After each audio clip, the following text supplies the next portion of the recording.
Shalom, selamat berjumpa kembali Bapak dan Ibu dan saudara-saudara terkasih di dalam Tuhan Yesus. Kembali kita bertemu di dalam renungan harian singkat selama 5 menit dari Lahir Baru Fellowship Ministry.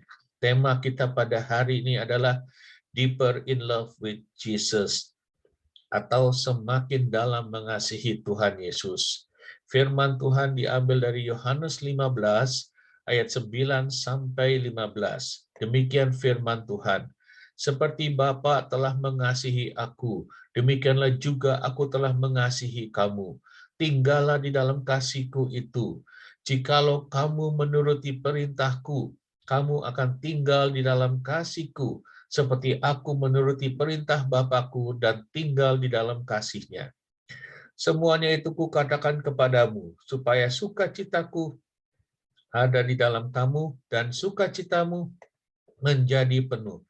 Inilah perintahku, yaitu supaya kamu saling mengasihi, seperti aku telah mengasihi kamu.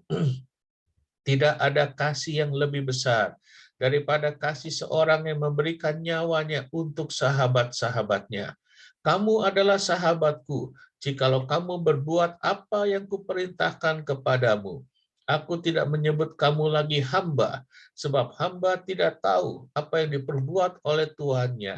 Tetapi aku menyebut kamu sahabat, karena aku telah memberitahukan kepada kamu segala sesuatu yang telah kudengar dari Bapakku.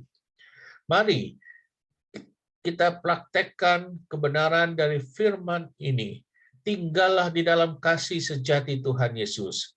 Mari kita rasakan dan menikmati dan mengizinkan kasih sejati itu yang tidak pernah berkesudahan, tidak pernah berkurang, bahkan selalu baru setiap hari, melawat dan memenuhi setiap aspek kehidupan kita, sampai kita diubahkan menjadi pribadi-pribadi yang semakin berkenan di hadapannya. Pribadi yang semakin mengasihi Tuhan Yesus dengan ketulusan hati, dengan segenap hati, segenap jiwa, dan segenap akal budi kita. Orang-orang yang dilawat dan dipenuhi oleh kasih yang sejati dari Tuhan Yesus pasti akan mengalami perubahan yang signifikan atau transformasi dalam hidupnya. Setiap orang pasti membutuhkan kasih yang sejati dalam hidupnya. Dan kasih yang sejati ini hanya ditawarkan oleh Tuhan Yesus. Bukan hanya sekedar lewat perintahnya, atau khotbahnya, atau pengajarannya, tetapi juga diwujudkan oleh pelayanan Tuhan Yesus yang secara nyata, penuh dengan kasih dan kerendah hatiannya. Orang-orang yang bekerja setiap hari misalnya, bisa saja tujuan awalnya untuk menghidupi keluarganya. Tetapi di kemudian hari tujuannya bisa saja bergeser karena ambisi atau cinta uang, atau bahkan melarikan diri dari keluarga atau kenyataan hidupnya. Orang-orang yang melayani di mimbar misalnya, bisa saja tujuan awalnya mereka melakukannya karena kasihnya kepada Tuhan Yesus. Tetapi di kemudian hari bisa saja tujuan ini bergeser karena mereka lebih mengasihi atau cinta panggungnya dibandingkan cintanya yang mula-mula kepada Tuhan Yesus. Orang bisa saja membaca kitab-kitab suci setiap hari, tetapi mereka tetap saja tidak ketemu dengan Tuhan Yesus karena fokus dan motivasinya yang keliru. Yohanes 5 ayat 39-40 berkata, kamu menyelidiki kitab-kitab suci, sebab kamu menyangka bahwa olehnya kamu memperoleh hidup yang kekal. Tetapi walaupun kitab-kitab suci itu memberi kesaksian tentang aku, namun kamu tidak mau datang kepadaku untuk memperoleh hidup itu. Kita tidak mau datang kepadanya karena kita tidak sungguh-sungguh mengasihinya. Seharusnya semakin lama kita berjalan bersama Tuhan Yesus, kita bisa semakin mengasihinya. Kita semakin peka akan segala perasaan dan hatinya Tuhan Yesus. Mari kita lihat dari kitab Yohanes. Kitab Yohanes ditulis oleh Yohanes, murid yang sangat mengasihi Tuhan Yesus dan sangat dikasihi oleh Tuhan Yesus. Dengan pimpinan Roh Kudus, Yohanes bisa menulis dengan detail segala pelayanan Tuhan Yesus yang dilakukan secara intim, bersahabat, tidak menghakimi, mau mendengarkan, mau memahami, mau menerima setiap orang, dan melayani mereka dengan penuh kasih. Nikodemus di kitab Yohanes 3 misalnya adalah seorang ahli Farisi yang tetap diterima dan dilayani Tuhan Yesus ketika dia datang menjumpai Tuhan Yesus pada malam hari. Tuhan Yesus tetap dengan penuh kasih menerima dan melayani Nikodemus, bahkan memberikan pewahyuan yang sangat besar, yaitu mengenai betapa besar kasih Tuhan kepada manusia. Di dalam Yohanes 3 ayat 16. Perjumpaan Nikodemus dengan Tuhan Yesus ini mengubah Nikodemus menjadi pribadi yang lahir baru, berbeda 180 derajat dengan orang-orang Farisi lainnya, dan dia sangat radikal dalam mengasihi Tuhan Yesus.